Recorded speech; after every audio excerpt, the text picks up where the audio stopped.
And welcome back to the channel where we talk about only good comics. I'm Brant, and this is Friday First. This is the series where we talk about those new #1 issues, new story arcs, new character debuts, and the like for the upcoming week. This time we're talking about books from March 20th. And so I'm going to do things a little bit differently on this episode. If you're not familiar, this is the 24th episode. So I've been doing this for a while now, nearly half a year at this point. It's been going pretty well. I've been consistent every week. You guys seem to be enjoying it, I guess. And over the course of time, I've changed things up a little bit. I've added things here and there.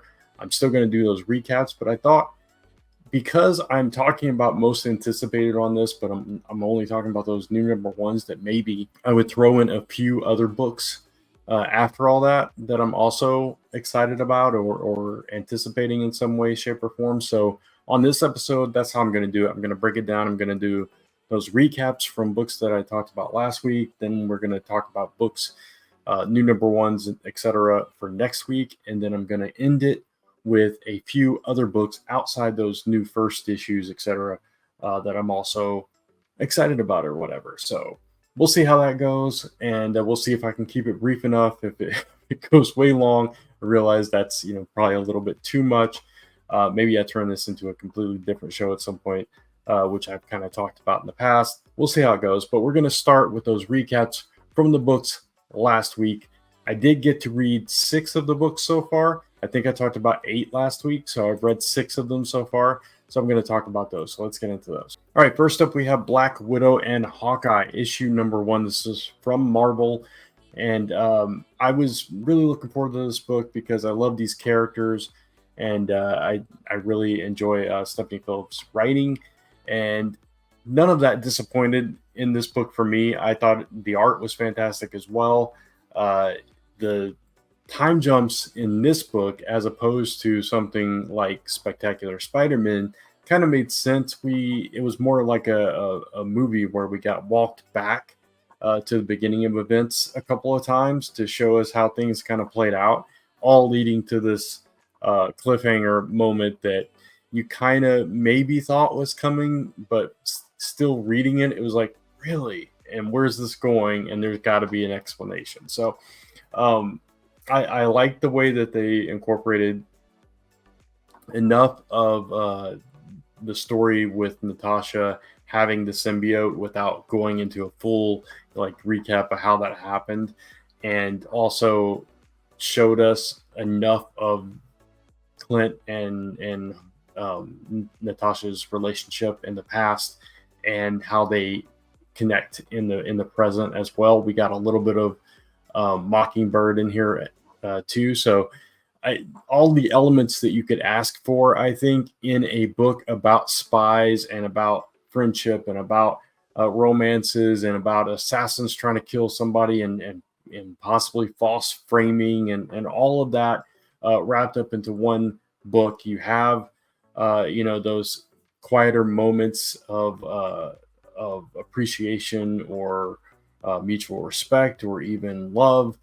You have tons of action. You have that inner monologue. You have the snarky comments of Clint and the dryness of Natasha and the fun of Bobby. And I think it had everything you could ask for in this book, and I was excited about it. So I really enjoyed this one. Next up, we have Little Black Book from AWA. This is first issue, and I didn't know a lot about this one going into it. And these AWA books are always, hit and miss with me. But this one I enjoyed. It wasn't something that blew me away. It wasn't like, oh my God, everybody's got to go out and read this book. But at the same time, I enjoyed kind of the revelation that this character went through, and you kind of felt connected to him through this revelation that he discovers in this. So it opens up with this guy. Him and his, I don't know if it's his girlfriend or his wife, but she's pregnant. They don't have a lot. And he finds out that his estranged father died. He hasn't seen him or talked to him or heard from him in 20 years. And now he's died. And he doesn't really care because they're not connected. which is something I can relate to a little bit because my parents divorced when I was very young. I didn't see my dad very much through the years, so I can definitely relate to a character going through that and kind of that disconnect there. And so as he finds out that he dies, he inherits this house, finds a secret in the house that leads to more mysteries and more secrets that kind of start to come to light by the end of this issue. And it's very interesting. It's kind of a slow burn. It was definitely like the opening scene of a movie or a first episode, pilot episode of a drama TV show. But I like the pacing. I like the characters well enough. I think they're relatable. The story feels like it could happen in the present world.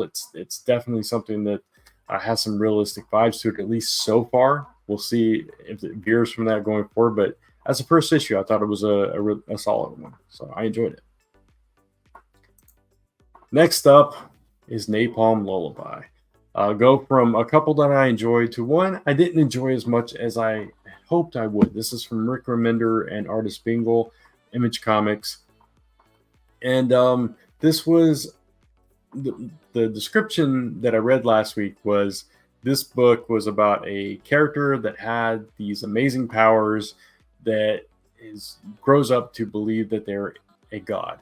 Now, we did not see this character much, if at all, in this issue. We got, stuff around the character, stuff about the character. By the end of this issue, they're going to where the character is, but we don't know anything about that particular character, except that maybe he was that baby at the beginning of the book inside the mech suit. But I don't know for sure if that actually is who this character is or not. What we did get was these two characters on the cover, which are brother and sister, and they are using like VR tech that induces dreams, and they're kind of conning their way into the ability to get to this city to carry out a task that they've been waiting for a long time to do. It's a dystopian future sci-fi world. Unfortunately for me, it was kind of all over the place. It is a social commentary, so those don't always win me over either, because sometimes they get a little bit lost in the message and don't give us enough of the character. Now, we did have some fun interactions between the brother and sister, and there's a lot of interesting things going on, so I probably will check out issue 2, but it did not blow me away like I had hoped that it would, and it actually kind of left me a little disappointed, unfortunately. Next, we have Symbiote Spider-Man 2099, issue number 1. Peter David's return to the character, and this picks up after a specific issue in the original run. It was after issue something like 43, I believe it was. And we encounter Venom and Punisher and, of course, Spider-Man, all in this issue, all very much in character. This was the best Symbiote Spider-Man book that not Symbiote Spider-Man, but a Spider-Man 2099 book that I've read in quite a while. I felt, totally immersed in this version of the world. There was a lot to unpack here because we did have Venom, who had possessed an Atlantean, left him, got with somebody else. Punisher, again, we get a little bit of a recap of what happened to his family, and then his fate is undetermined by the end of this. And then, something happens, obviously kind of teased on the cover there, with Miguel and the symbiote. And there's another symbiote in play as well that has been kind of nurtured by this doctor. So a lot of things going on in this book, but at the same time, it didn't feel overwhelming. It didn't feel like too much. Everything flowed very organically. The dialogue was witty.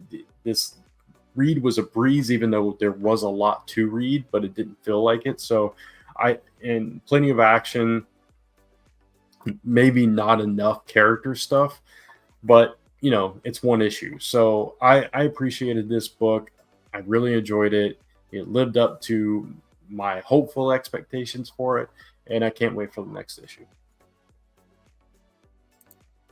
Then we have Helen of Windhorn, issue number 1. This is from Dark Horse by Tom King and Bilquis Evely. I said last week I wasn't sure if Tom King had done any indie books, and I was corrected by my Comic Book Weekly co-hosts that he's done several. I just haven't read any of them. I hadn't heard of some of them. So this was my first introduction to Tom King outside of Marvel and DC. And I have to say, I enjoyed it. It wasn't like one of those books that's just like, this is it, I'm hooked, I have to read more. But it did give me just enough to intrigue me to want to find out what happens next, which is the purpose of the first issue. It's to get you to come back for issue 2. And, you know, obviously to entertain you and give you a good story. Now, this book had Tom King's classic exposition and heavy dialogue. So if you are not a fan of that, be wary of that. But at the same time, it was done in a way that wasn't like you were reading just prose on top of art. In this way, it was an interview that was being conducted by someone that was researching Helen of Windhorn and talking to her former governess, which is a fancy name for a nanny. It was the governess recounting the journey to bring Helen back to Windhorn and the dangers that they encountered at the manor. So I thought in that way, it was a clever way to get his style in there in a way that felt organic, felt like you were a part of the story, you were learning about it. You felt like the reporter interviewing this witness, if you will, about Helen. And I appreciated that. I liked what was going on. I really liked Helen's character, very relatable character. But then you add in the supernatural elements that made the story even more intriguing. So I thought it was a pretty solid first issue. Finally, we have I Heart Skullcrusher, issue number 1. This is from Boom Studios, Boombox. It is about a girl who is a super fan of Skullcrusher, who is a competitor, a player in this sport called, I cannot remember the name of the sport. It's like Painball something. There's 3 words, and pain and ball are 2 of the words. Screaming paintball or something like that. Anyway, it's a very violent sport where you fight and try to get a ball in a net. So it's like combining, tournaments of old, like in the Coliseums and stuff, with, sword play and all of that mixed with like soccer, because it's those kind of nets where you're getting a ball into a net, and you have goalies and you have strikers and so on and so forth. So, and this girl is and this is kind of a I don't know if it's like a set in the future and dystopian and things have fallen apart, or if it's I'm really not sure exactly what the time frame is for this, but it feels like almost like a wasteland, and it does feel very much like things have gone downhill. Now currency is water, jugs of water, and that's like the entryway into getting into this tournament and stuff like that. So she's been a super fan, which kind of alienated her from everyone around her. Her parents died. None of the other kids liked her. And but then they get the announcement that there's this way to get into the sport that she thought was her dream was never going to happen. She finds a way in. So that's what this journey is, her trying to get into this tournament to win a place on Skullcrusher's team. Now, I thought the art was fantastic. This kind of story normally would not be for me, but something about this particular book appealed to me a great deal. The way it read was like I was watching old episodes of Pokemon. So it's very manga, anime influenced, got that style to it. And when it had that element of when the excitement came, they became chibi characters, eyes got big and that kind of thing. There was this a pair of bandits that were twins, and they reminded me at times of Team Rocket, and completing each other's sentences or talking in unison and that kind of thing. So you had all those kind of fun elements, but aged up a little bit because you're talking about violent, bloody sports here. So it was an interesting juxtaposition between those two dynamic. So it made it interesting to me, and I totally was engrossed with the main character, and I want to read more. So I enjoyed this book as well. So overall, of these 6 books, I enjoyed 5 of them, and really liked a couple of them. So it was a pretty good week for first issues. But with that done, let's get into the most anticipated new number ones coming up next week. All right, here we go. First up is our one and only honorable mention. This is DC's Ape-ril special, issue number 1 for obviously April, celebrating all the ape characters in DC's storied past. This description is loaded to the gills with ape puns, from absurd and apic to where's the one I saw? Orangutastic and all of that good stuff. So if you are a fan of any of those ape characters, Gorilla Grodd, Detective Chimp, etc., you might want to check this one out if you like these one-shot specials that kind of focus on a certain type of character or whatever. This might be up your alley. Definitely wanted to mention it and throw in a little funny story too, because I've just found out last night that my mother-in-law's dog, Noel, which we call Noe, a little Pomeranian Shih Tzu mix. There's another one in there as well, and I can't remember what the other one is, but she's adorable little dog. Had a little trouble and had to have her butt and her tail completely shaved and kind of looks like a baboon now. So that's how I'm relating to the apes here. But I don't know why I wanted to share it. I just thought it was kind of funny, and I wanted to share it. But I haven't seen her yet. I'm going to see her tomorrow, or today. So that's going to be fun. Anyway, DC's April special number 1, honorable mention. All right, first up we have Dawnrunner issue number 1. This is from Dark Horse. Speaking of gladiatorial,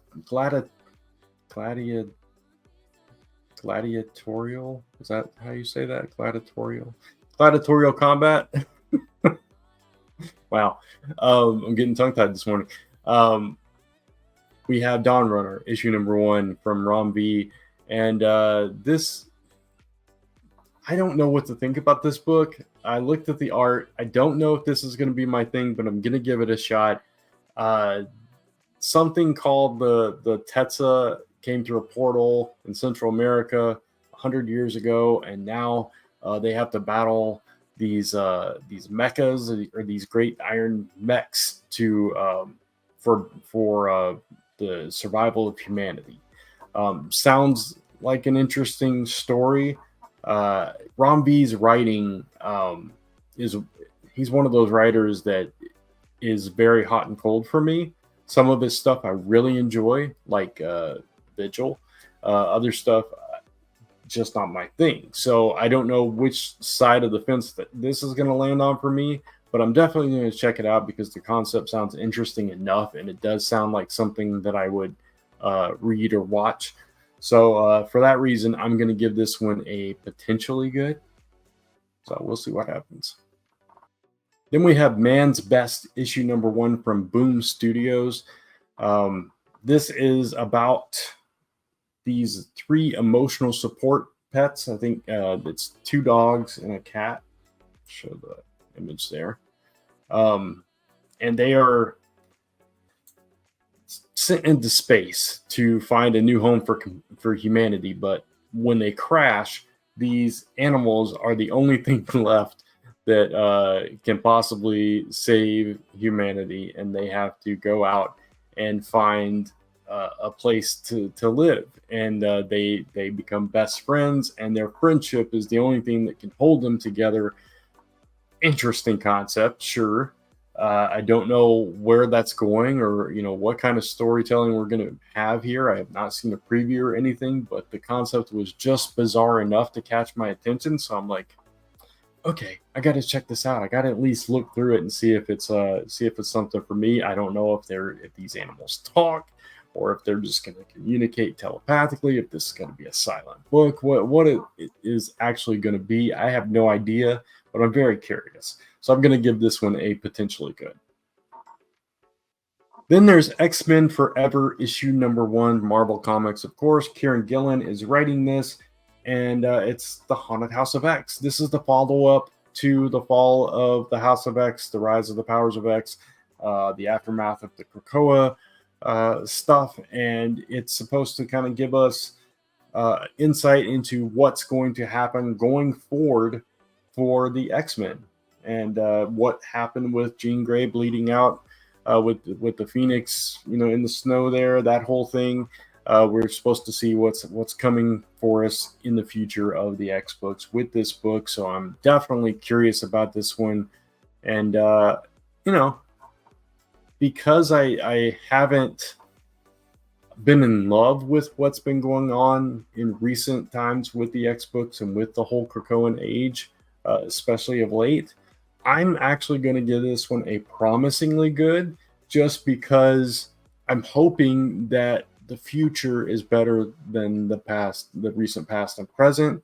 And I'm just trying to get my hopes up for the franchise of the X-Men, because I love the X-Men. I want to love reading the X-Men, and I want to see what Kieran Gillen has in store for us. So we'll see. And speaking of the future of franchises, we have Web of a Spider-Man, issue number 1, also from Marvel, and a bunch of writers involved with this one, because we are going to see what's in store for the Spider-Man line going all the way through 2024 and into 2025. So I'm very curious to see what storylines we have that are going to lay out before us in this book. Zeb Wells, Alex Segura, Greg Weisman, Steve Fox are all writing in this book. Artist Ed McGuinness, Salvador LaRocca. So we got some really top-notch talent on this book and in these stories. So I just, as somebody that has been a little cold on what we've been getting in specifically Amazing Spider-Man for quite some time now, I'm really curious to see if the stories in the coming year ahead are going to be more enticing for me. So I'm really looking forward to this one, and I'm going to also give this one a promisingly good for that reason. All right, so now that we've got all the number 1 issues done, we are going to do that part that I kind of talked about at the beginning, where I share a few more books that are outside of those new number 1s, etc., that I'm also looking forward to. I've got 3 books this week. The first one is Superman, issue number 12, Joshua Williamson writing, and this sees Lex and Superman teaming up against this group of characters that have been fighting against them, Graft, and I forget the other one's name, but also the Unchained, and that whole group of villains that have been teaming up to take out anything having to do with Lex Luthor. The interesting twist here is, as the description says about this book, is that Superman is the brains and Lex is the brawn. So a switch on the roles that we would normally see with these two, because Superman's apparently incapacitated and Lex Luthor has to jump into action. So it's going to be interesting to see if they can work together with all their history and defeat the villains in the story. Real quick, I was mistaken. I don't have 3, I have 4. I forgot about 1, so I have 2 more after this one, but let's get into this one. This is Titans, issue number 9, written by Tom Taylor. And now Lucas Meyer from Titans Beast World is joining with art chores. This is all about Amanda Waller and her, quest to kind of defame the Titans and ruin their reputation and make them out to be menaces instead of heroes. And the Titans are trying to repair their image with the public and fight against misinformation that is kind of bogging them down. This is the aftermath of Titans Beast World. So far, it's been good in the wake of that event, which was phenomenal. So I can't wait to read this one. I'm loving what Amanda Waller has been doing in the larger DC universe. And we'll see if the Titans can come back from this. Next is Cobra Commander, issue number 3. Of course, this has to be on my list. I love G.I. Joe books, no matter what, and I'm loving the Energon universe. at the end of last issue, Cobra Commander, he had encountered the Dreadnoks and he was heading into the swamp, and now it looks like he is at the full mercy of Serana, Zartan's sister, leader of the Dreadnoks. And he's possibly stumbled on the secret of Energon, and we're going to see how the Energon is coming into play. And the description of this book says that Cobra Commander either has to team up with the Dreadnoks or defeat them. So it's going to be fun. This is at the very beginning. They don't know each other at this point, and I cannot wait to see how Cobra Commander, if this happens, gets the Dreadnoks on side.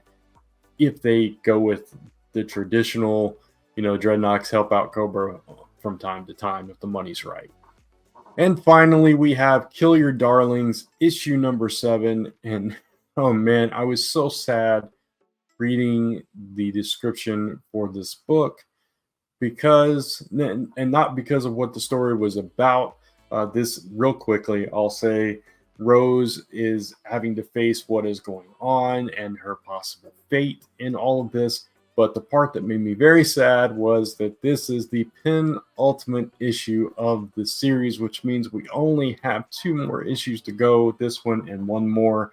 And then this series that I absolutely love is done. That makes me sad, but I'm very excited to read this book.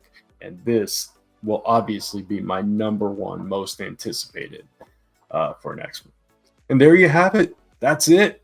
That's this episode of Friday First. I hope you enjoyed it. Let me know in the comments below what elements of this show that you are liking. Please let me know. And if you don't want to leave a comment, message me, email me, find me somewhere on social media and let me know what you think about the show, what elements of it you like. Do you like the recap from the previous week? I know some people have said they do, and that's why I started doing it. Do you like the addition of a few other titles that aren't number 1s? Should I retitle this show because of that? Let me know what you like. Let me know what you think. And I'm curious because I'm always trying to just improve this show and improve the watch ability for you all and the fun factor for myself as well. So your feedback is, very, very important to me. So please let me know. And if you like this show, please give it a thumbs up because it really does help. And consider hitting that subscribe notification bell so you don't miss any of the episodes or any of the other content on this channel. Of course, you can follow me across social media at Only Good Comics. And if you want to hit this YouTube channel, just type in onlygoodcomics.com to come right back to the channel where we can talk about only, you guessed it, good comics. Until next time, thanks for watching. Take care and keep reading those comics. Bye.